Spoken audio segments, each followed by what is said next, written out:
Hello and welcome to the 7th Annual Global Summit on Kidney Disease Innovations, themed The Decade of the Kidney at Midpoint, Opportunities and Barriers to Greater Innovation and Freedom from Disease and Disability. This annual event is proudly hosted by the American Association of Kidney Patients in collaboration with our allied partners at the George Washington University School of Medicine and Health Sciences. My name is Abdou Senghor, and I am honored to serve as an AAKP ambassador who is originally from Senegal but now resides in the United States in the state of Maryland. I am also a kidney patient. I am a medical sociologist trained in bioethics, conducting research on kidney disease. Being involved in AAKP allows me to share my experience to advocate for better care and a better life for others living with kidney disease.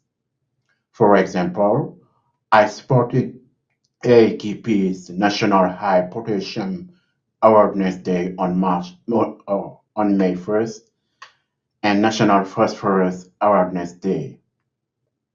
Since 2019, the Global Summit has served the global kidney community as the largest patient-led kidney disease innovations summit in the world. This year's Global Summit marks an important milestone because it is the midpoint of the AAKP-led Decade of the Kidney.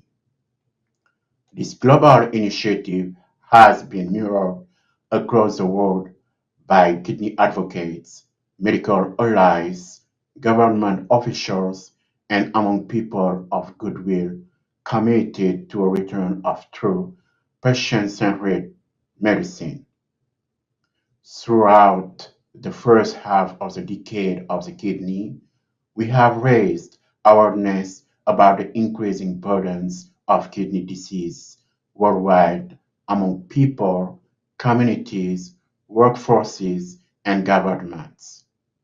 This effort has also accelerated a golden era of medicine and the determination to transcend status quo treatments, including brick and mortar dialysis, to a future of kidney care that will be determined by expansions in patient consumer care choice, targeted therapies that stop kidney disease and prevent kidney failure, greater access to donated organs, new devices, and alternatives to human organs, including artificial wearable and implantable kidneys and xenotransplantation. We believe the time is now as we move through the next 5 years for patients, care partners, clinicians, researchers, innovators, industry, and government leaders to accelerate our bold actions to push forward modern diagnostics, devices, and therapeutics and continue to remove outdated policies that block their adoption. No country is immune to the impacts of kidney disease. But the good news is every person watching has a role in shaping a future for all people who are at risk for or living with kidney disease that offers more hope, better outcomes, and greater independence and freedom from disease and disability. With that, I am honored to serve as moderator for our session titled Alternatives to Human Organs, Xenotransplantation. This is a session that represents one of the most promising frontiers in transplantation science and innovation. It is my pleasure to introduce our first speaker and good friend of AAKP's Dr. Robert Montgomery, a world-renowned transplant surgeon and innovator. Dr. Montgomery is a H. Leon Pachter Chair and Professor of Surgery and Director of the NYU Langone Transplant Institute. He helped develop the laparoscopic kidney donation procedure, now a global standard, and pioneered the concepts of paired kidney donation and transplant chains. He is credited with leading groundbreaking work that has transformed kidney transplantation and even set a Guinness World Record for the most kidney transplants performed in a single day. Dr. Montgomery has received numerous honors, including Newsweek's America's Greatest Disruptors and the 2022 AAKP Medal of Excellence Award winner in the physician category. Dr. Montgomery first joined AAKP nearly 5 years ago to share insights on the emerging field of xenotransplantation, and we are honored to welcome him back as he provides an exciting update on where this groundbreaking research stands today. Please join me in welcoming Dr. Robert Montgomery. I turn the floor over to you. Well, hello, everyone. And first of all, I just want to thank the AAKP and George Washington University for hosting this event on what I think is a very important topic. And I think you'll agree with me after you hear my talk. Let's start by saying, what is xenotransplantation? Because I'm going to give you an update on that topic. And xenotransplantation is transplantation between two different species. And in this case, we're talking about a donor pig and a human recipient. And I guess the next question that would probably come to mind is, why would we want to do this? Well, I think, many of you know that I received a heart transplant 6.5 years ago. And during that process, which was, not entirely smooth, I had 7 cardiac arrests before I was deemed to be sick enough to be listed for a heart transplant. And during that time, I really had an opportunity to think a lot about how we're doing this field of transplantation. And it really seemed to me that we had a pretty fundamental problem, which I hadn't honestly fully appreciated until I was the patient. And that problem is that we really have a very inadequate supply of organs. And it's way worse than I think most people are aware of. I really had an opportunity to realize that a lot of what we were doing was based on flawed thinking. The truth is that only about 3 to 4% of the people who could potentially benefit from a transplant are offered what is the best therapeutic option for organ failure every year. And that means that the vast majority of the people with organ failure do not have an opportunity to have a transplant. We tend to be very focused on the number of people on the list, but the number of people on the list only represents 10% of the total number of individuals who have organ failure.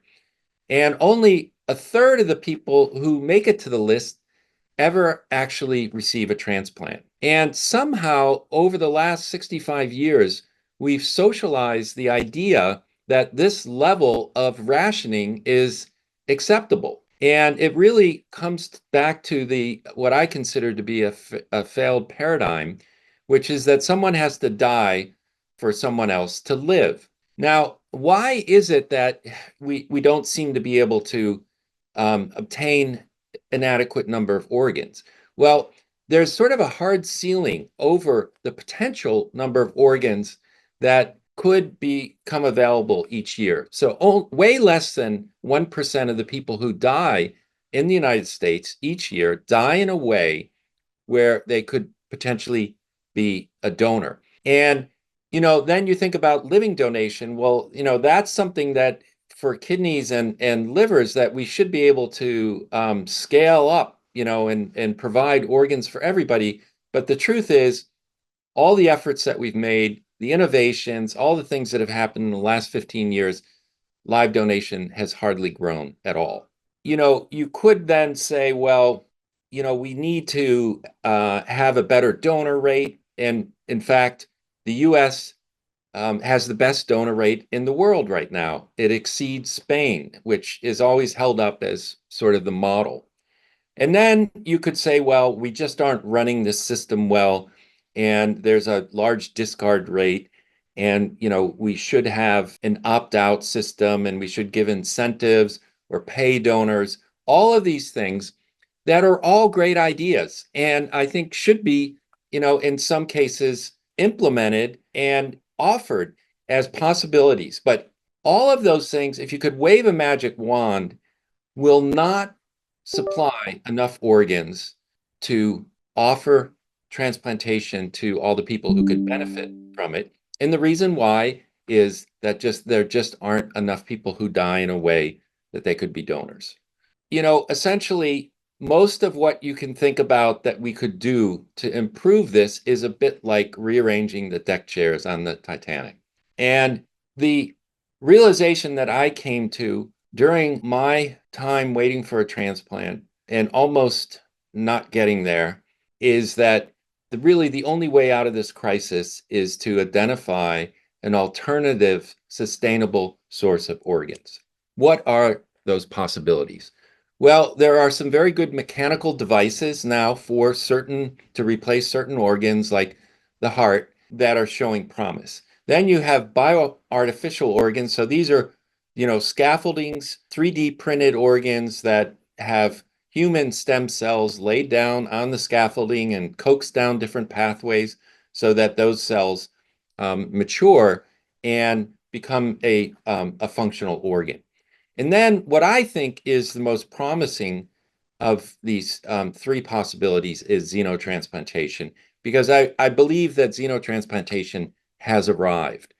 And what we're able to do with these pig organs is to introduce gene edits, and then depending on the complexity of those gene edits, we might have to clone the pigs versus introduce gene edits and then be able to breed the pigs, which would really allow us to scale this up in a way that would really address the problem of the organ shortage. What are some other potential advantages of xenotransplantation over using human organs? Well, first of all, you could create an unlimited source of organs. You could completely replace dialysis and any kinds of devices, heart devices, things like that. The organs are of great quality. They're adolescent donors, from pigs at about 8 months. That's when they're about the size of an adult human. And you don't have this problem that we have right now with very different quality in organs and problems with transporting them over large distances. I think gene editing holds the possibility of making continuous incremental improvements in compatibility between donor and recipient and improving outcomes. And all the transplants then would be elective procedures. You could optimize the donor organ, you could optimize the recipient. And we could very tightly control what pathogens exist in the donor pig herd. Now, why has xenotransplantation been such a big challenge? We've been working on xenotransplantation really for as long as we have been doing human-to-human transplantation. But up until very recently, all that work was being done in primate models receiving gene-edited pig organs. So there's one huge barrier that we just recently have been able to get beyond. And that barrier is that there is a carbohydrate called alpha-gal that all animals express on the surface of all their cells. And the gene that for the enzyme that creates that carbohydrate has been lost during evolution from pigs to humans. And since we don't have that carbohydrate on our cells, and that carbohydrate is expressed on the surface of bacteria in our microbiome, we make antibodies against that carbohydrate. We don't just make antibodies, we make a large amount of antibodies. Up to 1% of our total antibodies are against that one carbohydrate. And so the difference between the kidney, that purple kidney on the left, and that nice pink pig kidney on the right is knocking out that one carbohydrate, alpha-gal. We still have antibodies against alpha-gal, all humans do, but it's no longer being expressed on that pig kidney, and so there's no target for those antibodies. Now, there are two other carbohydrates of much lesser importance, SEMA and beta-4-gal. And alpha-gal makes up about 90% of our total antibodies against pig organs, and SEMA and beta-4-gal maybe only together 6%. And then there are some antibodies we don't know what they're against. So you can knock out just alpha-gal and get a very good result, or you could knock out all three of those carbohydrates, and that's called a triple knockout. When you hear of these really complex gene edits, it's usually those three carbohydrates that are knocked out. And then there are a series of human transgenes. So these are human genes that are inserted into the pig genome, and they produce a human protein. And the idea here is that when you have a pig protein that's interacting with its partner human protein, sometimes that interaction is inefficient because the proteins are, the amino acids in the protein, the building blocks are different. So if you put a human transgene into the pig organ, then you have human-to-human interaction for those important regulatory genes. And so those fall into basically three buckets. Those are transgenes that affect a system called the complement system.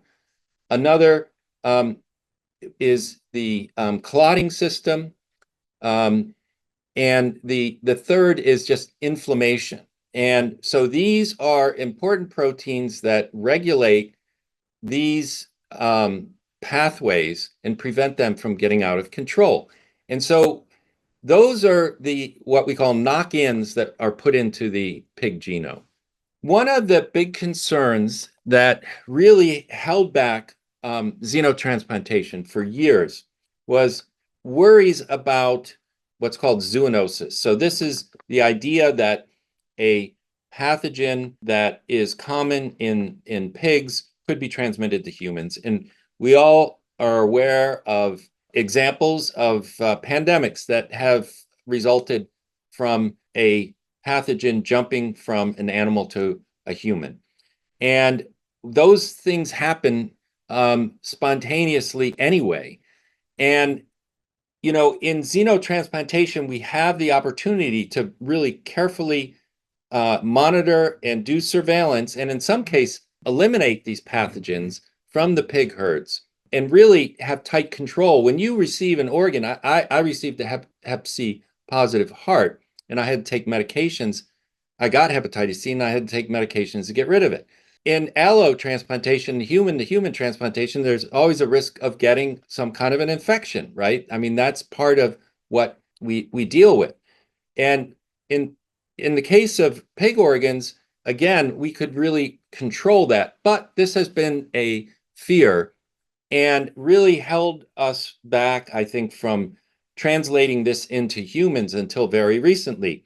And the way that we sort of got around that is we came up with this idea of testing these organs in what we call decedents. So these are brain dead individuals whose hearts are beating, they're on a ventilator, and these individuals had wanted to donate their organs, but for whatever reason, their organs weren't suitable for transplantation. And so we approached the family and we asked for whole body donation for the purposes of testing a xenograft.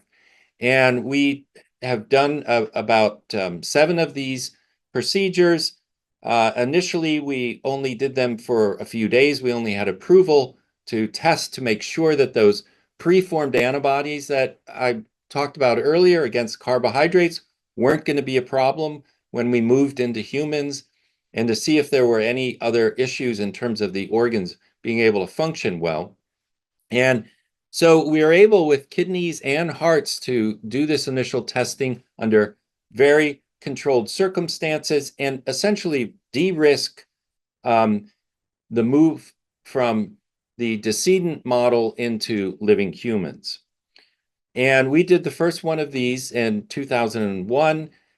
This was a simple alpha-gal knockout pig kidney that was transplanted into a brain-dead recipient. We eventually got permission to test these organs for a longer period of time so we could look at the full depth of the immune response to the xeno organ.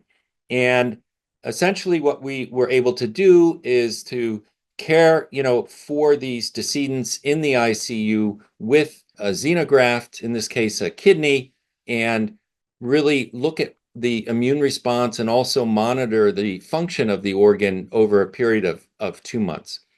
And so this first one that we did was an alpha-gal knockout kidney. And we also, you can see that little triangle in the upper pole of the kidney, that white area that's marked by a little suture. And then you can see the microscopic photomicrograph of that. And what we did is we transplanted the pig's thymus underneath the capsule of the kidney with the kidney. Now, the thymus is the organ that educates the immune system and deletes cells that are self-reactive, T cells. And so we're trying to delete human T cells in the recipient that are going to attack the pig kidney and create tolerance.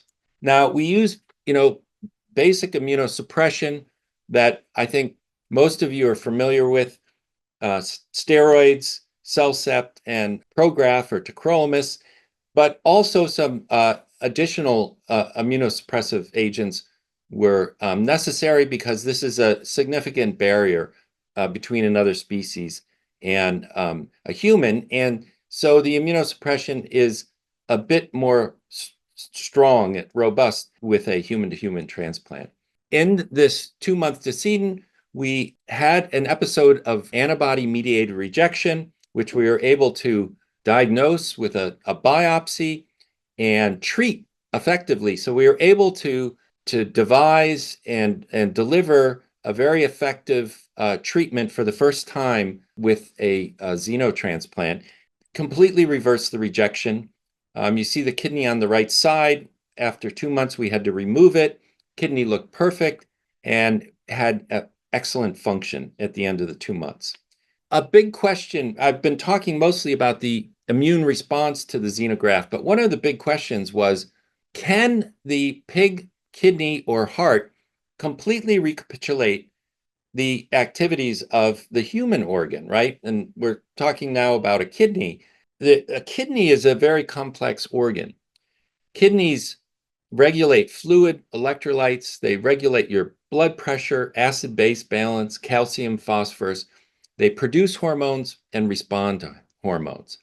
We really didn't know whether one of these organs could come from a pig, could do all of these things and do them well. And we had the opportunity in this 2-month decedent to really test that and to see whether the decedent required any replacement of electrolytes or fluid or needed blood pressure monitoring and blood pressure intervention.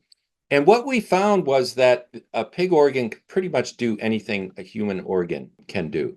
And we were able to really test this, and even doing provocative tests like determining whether the pig organ could respond to human antidiuretic hormone. So with all that, armed with that information from the decedent studies, we then were able to go back to the FDA and show them that there was no evidence of transmission of any pathogens, zoonosis, and that we could treat rejection when it occurred, and that the kidney could completely replace a human kidney. And so now we're ready to move into living humans in a much safer situation. So you're aware that there were 2 xeno hearts that were done at the University of Maryland. Both of those patients were extremely ill, and this was done under a pathway that the FDA has called expanded access, used to be called compassionate care, for people who really are on death's door, and this is a final sort of possible lifeline. And both of those patients died in 2 months, and they had antibody-mediated rejection. Mass General did a 69 gene edited kidney. Now, it was essentially those 10 genes that I mentioned earlier, the 3 knockouts and the knock-ins, those human transgenes. And then the other 59 edits were to eliminate potential pathogens from the genome. And that patient died at about 6 weeks, had a sudden death, but really didn't have any evidence of rejection, probably had a heart attack. And then we performed a alpha-gal knockout thymo kidney transplant in a woman who had heart failure and kidney failure, and we did a xeno kidney and what's called an LVAD, or a heart pump. And then more recently, we put a 10 gene edited xeno kidney into a woman, and that kidney lasted 4.5 months. I'll just briefly mention those 2 cases. So this was the woman who had heart failure and kidney failure. We put the LVAD in, and LVADs really are not done in people who have kidney failure because of the really high mortality rate. The LVAD was really her only hope for a reasonable extension of her life and a more comfortable life. It was either that or palliative care, but again, no one would offer her an LVAD without a kidney transplant. And there's never been a kidney transplant done in an LVAD patient. So we thought this was an opportunity to try to help her with the xeno kidney. Things went very well for the first month. The kidney worked great. You can see on the right side, it's nice and pink. But that heart pump really was not able to keep up when she had an infection with good blood flow to the kidney, and it was lost. And she eventually, we removed the kidney because it wasn't functioning in the second month, and she eventually died in hospice care. And then the more recent patient from Alabama, Tawana, you've probably heard about. We did her transplant in November. She was a former living donor to her mother, and then she developed preeclampsia during pregnancy. She was highly sensitized. She had what's called a CPRA of 99.99%. So she basically would have an immune response to any human. She would be predicted to maybe get one offer of a kidney every 10 years, and she was on dialysis for 9 years and having problems with her vascular access for dialysis. And she decided she wanted to try to see if she could benefit from a xenotransplant and also help other people. And you can see the kidney there on the left, the pig kidney. Right after we took the clamps off and the blood went into the kidney, it immediately made urine. Functioned really well for about 4.5 months. And then she developed an infection that was unrelated to the transplant, and we had to reduce her immunosuppression a bit. And then she had a rejection, and we all decided together that probably the safest thing in order to ensure that she had all options in the future as technology improves was to remove the kidney. So she's has the longest surviving pig organ so far, and she's doing extremely well now that we've stopped her immunosuppression, removed the kidney. So what's next? We are going to begin a clinical trial in the next couple of months using that 10 gene edited pig kidney that I introduced you to. And that's going to be initially a safety trial for 6 patients, and then it's going to seamlessly expand to 50 patients with probably 10 different transplant centers, and that'll evolve over the next couple of years. And that's where we are with this field at this point. Thank you for your attention. I just want to acknowledge our team and all our collaborators, and first and foremost, the donors and their families for the decedent studies who made that difficult decision to contribute to research at a very dark moment in their lives, and then to our heroic pioneers, our living patients who made the decision to receive a xenotransplant. Again, I just want to thank everyone. I want to thank the audience, and I'm now happy to take any questions that you might have. Thank you, Dr. Montgomery, for your excellent presentation. Your continued leadership and expertise offer an invaluable perspective on the future of organ transplantation and its potential to transform the lives of kidney patients worldwide. Before I let you go, I do have a few questions I'd now like to ask you. Kidney xenotransplantation has come a long way since you first presented on the topic during an AAKP event in 2021. Research has moved from compassionate care toward clinical trials. In your opinion, what are the most critical questions that may be answered by these clinical trials? So, clinical trials are the gold standard for approval of a new drug or device by the FDA. And the reason why they're so important and much more informative than these kind of one-off compassionate use type of studies, which are, have contributed a lot, and we've learned a lot from those. But with a clinical trial, everything is well controlled. There's a whole process for reporting any adverse events. So a lot of focus on the safety aspect of the new procedure or device or drug, and really, I think a very strict set of criteria for who will receive that intervention, and then how they're followed, and what sort of milestones that they have to meet during the study. And usually at the end of these studies, we're quite convinced one way or the other whether this is going to be a new procedure or new drug that is going to really advance care. And so that's why they're so important, and they're very closely monitored by regulatory bodies like the Institutional Review Board and the FDA, and monitors.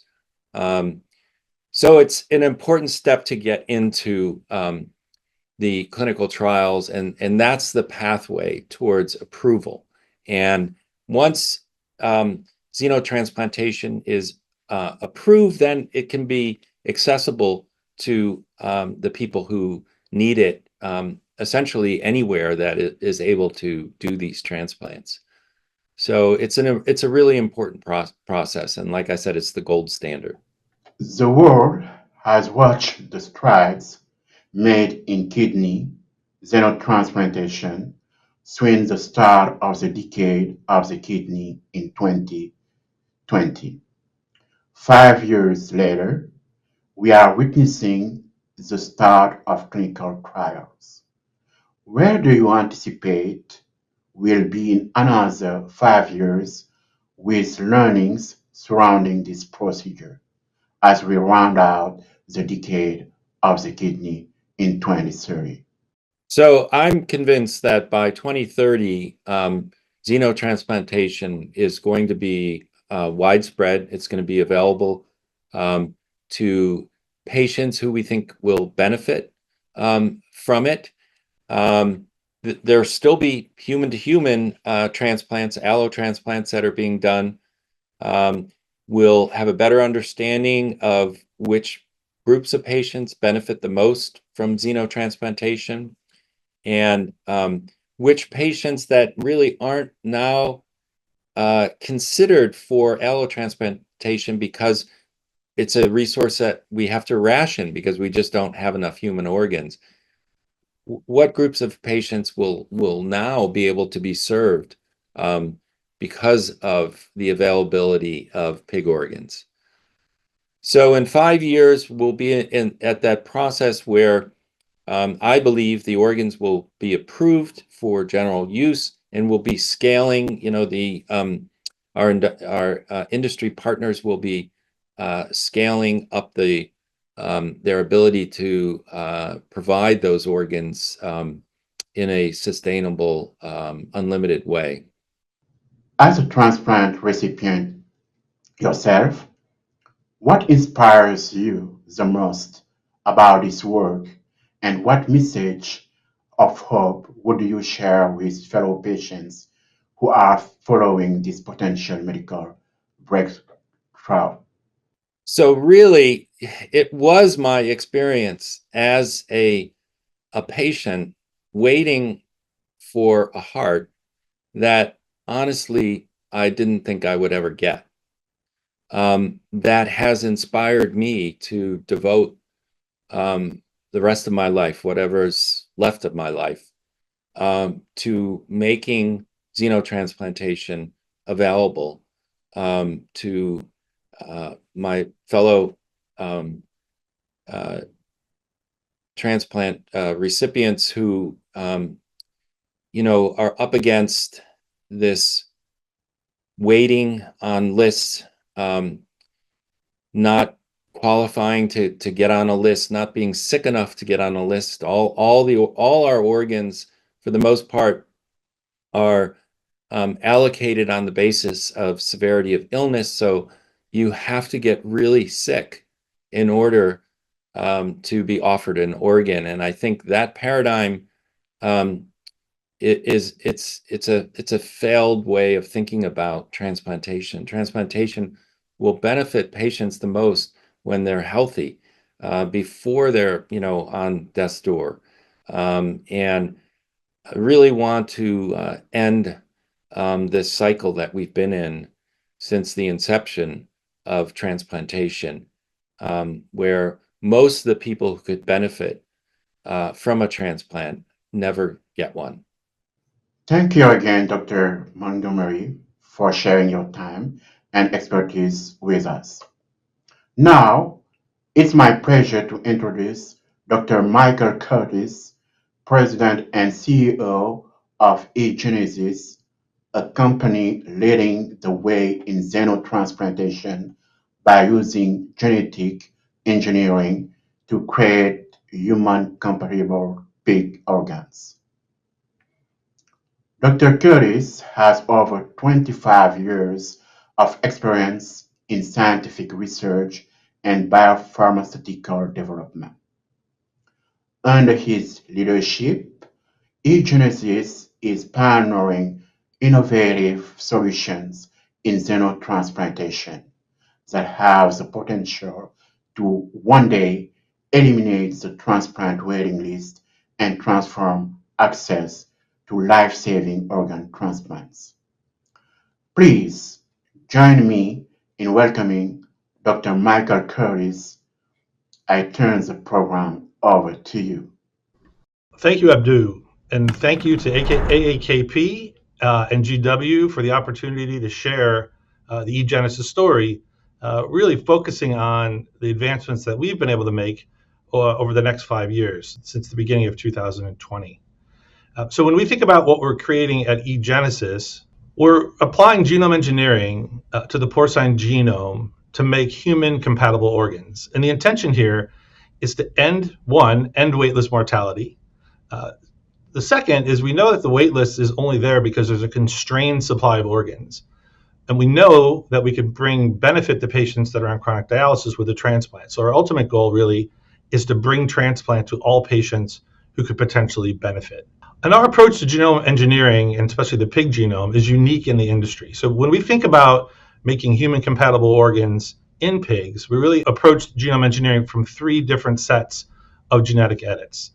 The first set is to inactivate retroviruses that are present in every genome. In the case of our clinical donor, this is a total of over 70 edits to the porcine genome to inactivate retroviruses. Retroviruses in the mid-90s were shown to infect human cells and therefore pose a risk to potential human recipients of porcine organs. The next class of edits are the inactivation of genes that lead to hyperacute rejection. So if we take a porcine kidney and transplant that into a patient without any modification, that organ will be rejected in minutes. But by introducing these 3 edits, we can eliminate that hyperacute rejection response. The next set of edits are the introduction of human regulatory transgenes to promote long-term graft survival. And so by combining all 3 classes of edits, we've now made the most advanced porcine genetically engineered animal in the world, and importantly, produced a donor that we believe can provide organs to enable the first clinical trials.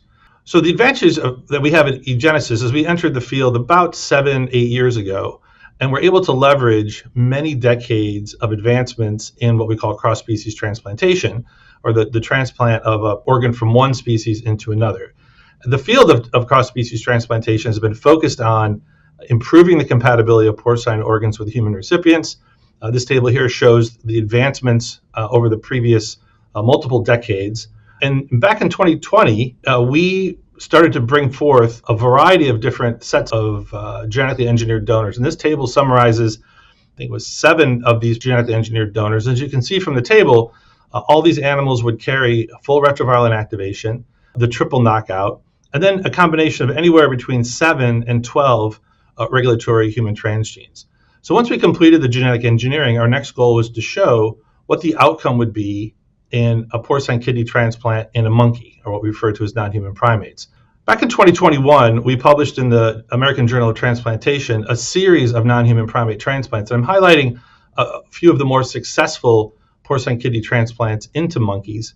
And you can see from the data on the right that we achieved over 300 days of porcine kidney function in the monkey. And just to give you a perspective on the model here, what we do is we remove both kidneys from the monkey and we put in a single porcine kidney. And so for 316 days, this monkey was fully supported on a porcine kidney.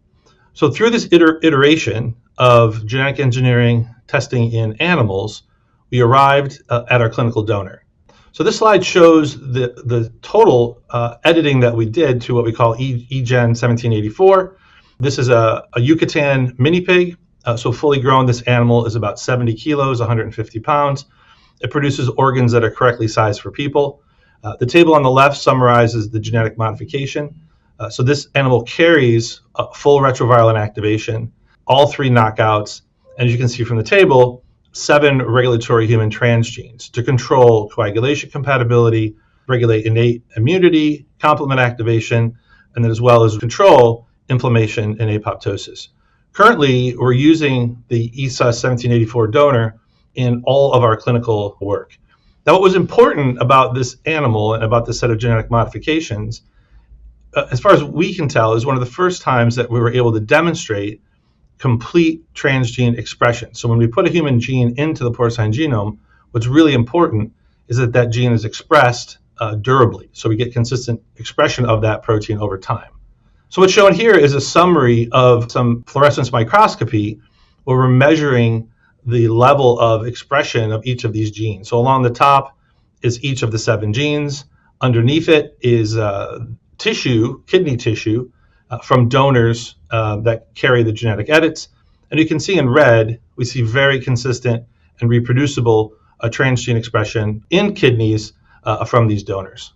So we studied this set of genetics in non-human primate transplant studies, and that culminated in 2023 with a publication in Nature. And this slide shows some of the key data from this publication. This paper summarized a total of 21 transplants. In these experiments, we compared our fully edited donor, that's shown in the blue line, compared to a modestly edited donor in red. So the red donor only carries a triple knockout. The blue donor carries the triple knockout plus the 7 regulatory human transgenes. As you can see from the data, we were able to achieve over 2 years of post-transplant function in the blue line, and the longest we achieved in the red line was about 50 days. So it's clear to us from this data that a completely modified porcine donor, a donor that carries both the triple knockout plus regulatory human transgenes, provides the best opportunity to move into clinical studies. Now, at this time, and back in 2023, it was really unclear what the path to the clinic was here in the US, working with the FDA. We've been working with the FDA for 4 or 5 years to establish a path to a clinical study. We still had a ways to go, at least we thought we did. And so we began to look at alternatives outside the United States. So the way we make our donors is through a process called somatic cell nuclear transfer, or for shorthand, cloning. So we start with a genetically engineered cell. This cell carries all of our intended genetic modifications. We then take the nucleus from the cell, transfer that into an oocyte, make an embryo, implant that embryo into a surrogate, and then produce transgenic piglets. Because we use a cloning process, we have the ability to move this really anywhere in the world. When we were talking to our colleagues in Japan, we felt that there was a relatively straightforward regulatory path in Japan to a first-in-human kidney transplant. The Japanese regulators have been very supportive of cell therapies, genetic therapies, and the sense was they were going to treat cross-species transplantation very similarly to how regenerative medicine and cell therapies have been treated. So we started a collaboration in Japan. The way this worked is we sent our genetically engineered cells to Japan. We were very fortunate to collaborate with a world-class organization at Pormatech, who are experts in porcine cloning and embryology, and we were successful in making our first animals in Japan. The images on the right show a couple of animals. The oldest in these pictures is 128 days old. So we originally had thought we might actually do the first human transplants with genetically engineered porcine kidneys in Japan until later in the fall of 2023. So in the fall of 2023, the National Kidney Foundation brought together a patient-focused drug development meeting centered around kidney xenotransplantation. We attended, eGenesis attended, some of the other innovators in the space were there, clinicians, our colleagues from Mass General, but I think importantly, there were several patients who spoke about their journey and their experience with end-stage kidney disease and their interest or willingness to enter trials studying a cross-species transplantation or xenotransplantation. This meeting was really a motivator for us and for the team at Mass General to go back and think, with patients willing to do trials, how can we bring our technology into the clinic? We had this very compelling non-human primate kidney transplant data with an animal over 2 years post-transplant. There was not much more we could do in the primates. And so we were trying to figure out, how do we move into patients? And I have to give tremendous credit to Leo Riella, Tatsuo Kawai, and Wynn Williams at MGH, who went back to their clinic and looked at the list of patients waiting to see if there were any patients that might be good candidates for a first-in-human study. And much to our delight, and we owe a huge debt of gratitude to Mr. Rick Slayman, who agreed to be the first patient to receive an eGen 2784 kidney. So back in March of 2024, we did the first ever transgenic porcine kidney transplant in a living patient with Mr. Rick Slayman. Rick had a complicated history in end-stage kidney failure. He had an allo transplant for about 4 years, found himself back on dialysis after that kidney failed, and he was having tremendous trouble receiving dialysis. He had vascular disease, which made getting dialysis really hard for him, and he was eventually going to lose access to dialysis, and so he was willing to try and be the first patient. So we did the transplant in March of 2024, and the kidney performed beautifully for about 52 days. Unfortunately, in addition to end-stage kidney disease, Rick also suffered from extensive cardiovascular disease, and Rick passed away on day 52 following what we think was a cardiovascular event. We are incredibly indebted to Rick for making this huge step. It has really energized the field and shown us the way to treating many more patients. When we look at the kidney at the end of the 52 days, and what's shown here is an H&E stain of the kidney isolated from Rick after his passing, and we see no evidence of rejection. So the kidney was performing beautifully. We see no thrombomicroangiopathy or clotting disorder. And so from all perspectives, from the kidney performance, we were thrilled with this outcome and really set the stage for what's going to be coming next.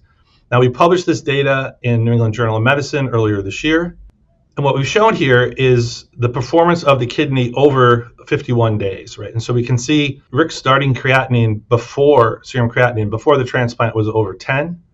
And then within the first week, we can see a normalization of serum creatinine and then a steady level of creatinine over the next 50 plus days post-transplant. So from a kidney performance perspective, it worked incredibly well. So in the summer of 2024, so summer of last year, we had a very productive meeting with the FDA where we reviewed Rick's case and discussed what the potential next steps could be. And there was a general consensus that the next patient should be a patient with a lower cardiovascular risk, right? So the outcome for Rick is not what we wanted. And so we'd like to go into patients with lower cardiovascular risk to give the kidney a better chance to provide longer post-transplant outcome. And the agency agreed, and the agency approved a 3-patient, what we call intermediate expanded access study. So this study is intended to include patients between 50 and 70 years old that had been on dialysis for at least 6 months, but had a very low likelihood of getting a human kidney transplant within the next 5 years. So less than 20% chance. And then the endpoints are kind of what you would expect, graft function over time, cardiovascular safety, and then overall quality of life measures. So this is a 3-patient trial. The intention is to enroll patients every 3 months and have 3 patients treated by the end of the year. Following Mr. Slayman's transplant, we had accumulated a list of patients at Mass General who'd expressed interest in participating in a trial. And Leo, Riella, and the team at Mass General went through that list to find patients who would be good candidates to be the second patient to be treated with an eGen 2784 kidney. And through their analysis, we identified Mr. Tim Andrews. So Mr. Andrews was earlier in his journey with end-stage kidney disease. Unfortunately, he had type O blood, which gave him a very low likelihood of getting a human kidney within the next 5 years. He had about a 9% chance. His health had declined pretty significantly in his first 2 years on dialysis. He had become non-ambulatory. So when he went to dialysis, he had to go in a wheelchair, and he was feeling, really run down, really tired. And the way he explains it to us is he was on dialysis and he was really losing hope. So he wanted the opportunity to get a porcine kidney. Now, in addition to his low likelihood of getting a human kidney, he also faced a relatively high risk of mortality. So over the next 5 years, there was a 48% chance that he would either pass away or get delisted. So much to his credit, Mr. Andrews agreed to participate as the second patient to receive a 2784 kidney. And this past January, we performed the transplant. And I'm happy to report as of today, he is currently 108 days post-transplant and doing well. We had the opportunity to meet with Mr. Andrews a couple of weeks ago, and he reiterated his story and how he believes not only is this important for him, but also important step for the thousands of patients waiting for a transplant. So if we look ahead to what's to come, our intention is to finish this 3-patient study at Mass General. We've already identified the second patient in the series, and we hope to do that transplant within the next couple of months. But more importantly, our intention is to file an IND middle of the year for a registration trial in patients with end-stage kidney disease. And that trial, we believe, will be somewhere around 50 patients, starting enrollment before the end of the year. And so we look back on the previous 4 or so decades of work in xenotransplantation or cross-species transplantation. We're really thrilled to be able to bring the integration of all these discoveries into our genetically engineered donors, providing hope for patients like Mr. Slayman and Mr. Andrews. If we look a little bit more broadly, we are absolutely focused on bringing kidney transplant through a registration study, but we also are working on a program for end-stage liver failure through our collaboration with the team at Organox. Earlier this year, we had the IND cleared for the FDA, and we expect to start that trial imminently. And then we have an ongoing heart transplant study in the baboon, where we've now achieved over 635 days of post-transplant function of a porcine heart in a baboon. So relative to where we started 7 or 8 years ago, I think we've made tremendous progress. And I think really the hope for patients suffering from end-stage organ failure, that we can bring these organs to patients within the next couple of years and really change how we think about treating end-stage organ failure. Well, I'd like to thank you for the opportunity to share the eGenesis story with you today. I'd like to thank Abdou, AAKP, and the team at GW. That was an excellent presentation, Dr. Curtis. You and your team at eGenesis are doing incredible work. Before we conclude this session, I have a few questions I'd like to ask you. Your team at eGenesis is working at the cutting edge of genetic engineering to create human-compatible pig organs for transplantation. What have been some of the most significant scientific or technical challenges you've had to overcome to reach this stage? When we first started out, I think one of the biggest challenges we had was getting consistent expression of human transgenes that we introduced into the porcine genome.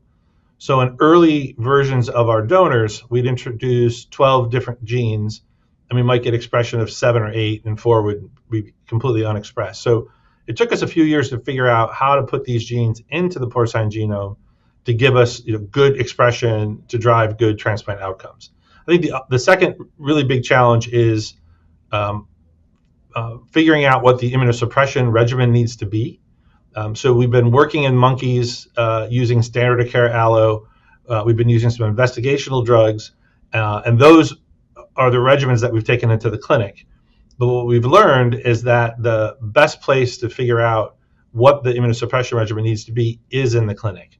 And so we look forward to continuing to advance the program in the clinic, continue to optimize the immunosuppression, and ultimately use that data to drive the engineering to, at some point, generate organs that either require less immunosuppression or eliminate immunosuppression altogether. Where are you now in terms of clinical readiness for kidney xenotransplantation, and what milestones are you hoping to reach in the next 12, 24 months? Yeah, it's a great question. And what we've seen over the past 12 months is we now have a trial open at Mass General. It's called the Intermediate Expanded Access Trial to treat as many as 3 patients with a kidney transplant. Mr. Andrews was the first patient. We intend to treat the second patient to do a transplant within the next month or so, and then the third one before the end of the year. We're also tracking to submit a registrational trial application around mid-year that would allow us to continue to do porcine kidney transplants in patients. With the goal of that is to produce enough transplant data to support a registration and product launch. And we think that's going to take us a couple more years, to run that trial. But we believe that within the next 6 months or so, we should be in a position to have good clarity on what the registration path is for a kidney transplant program. How is eGenesis engaging with patients, families, and the broader public to educate and build awareness and understanding around the safety and acceptability of xenotransplantation?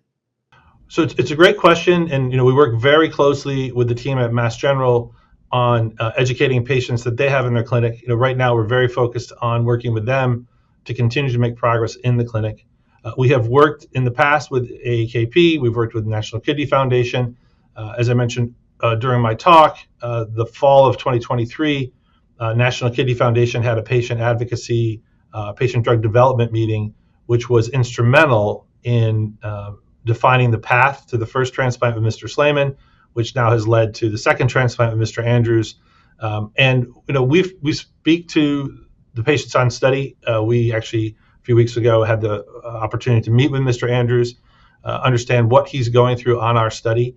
We think that is really important. We ask patients on trials to do lots of things to help us understand our product, help understand the outcome, and then optimize. The value of that is tremendous, and we will continue to do that as we move further into the clinic. One of the core priorities of the decade of the kidney is finding alternatives to human organ donation. Since its launch in 2020, we've seen remarkable progress in areas like xenotransplantation. Looking ahead, 5 more years, what is your vision for the role of xenotransplantation in kidney care. Could this technology ultimately redefine how we think about donor matching, wait lists, and the entire transplant ecosystem?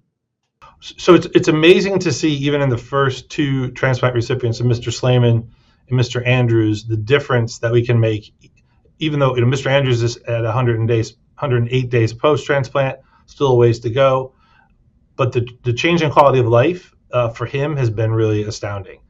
And so as we look out into the next 5 years, our goal is, with continued progress in the clinic, that this product could become accessible to many more patients. And the challenge really is just to continue to get long-term outcome in the clinic. So we believe that we currently have a product that will change outcomes for patients. I also think, importantly, continued progress in the clinic will help us understand what a next generation donor needs to be. We have very high hopes that this first generation donor will give us a year plus of transplant function. We're hoping even longer. Just as a reminder, we saw over 2 years in the monkey. We'll still have to see how it plays out clinically, but we're very optimistic that we will potentially bring this benefit to patients, but we will definitely learn a lot more about what needs to happen as far as creating donors that don't require suppression or would require less immunosuppression. Again, thank you, Dr. Curtis. Your insights into the future of xenotransplantation offer great hope for expanding access to life-saving organ transplants and addressing the urgent global need for more solutions in kidney care.